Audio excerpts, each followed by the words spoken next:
Jamaat-e Islami Mathilakam area കമ്മിറ്റിയുടെ ആഭിമുഖ്യത്തിൽ ഈദ് സൗഹൃദ സംഗമം സംഘടിപ്പിച്ചു. കളമറി നോബൽ പാലസ് ഓഡിറ്റോറിയത്തിൽ നടന്ന പരിപാടി എഴുത്തുകാരനും പണ്ഡിതനുമായ ഡോക്ടർ സക്കീർ ഹുസൈൻ ഉദ്ഘാടനം ചെയ്തു.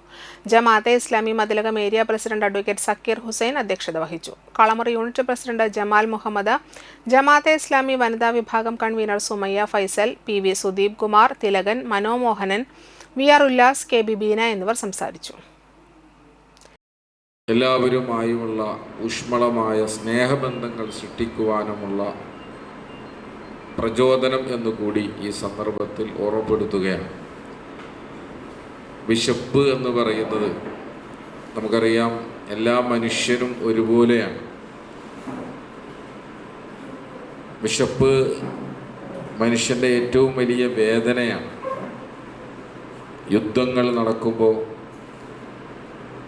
അവിടെയെല്ലാം അവസാനം നമ്മൾ കാണുന്ന ദയനീയമായ ചിത്രങ്ങളിലൊന്ന് ഭക്ഷണത്തിന് വേണ്ടി കരയുന്ന കുഞ്ഞുങ്ങളെയും മനുഷ്യരെയും സ്ത്രീകളെയും പ്രത്യേകിച്ചും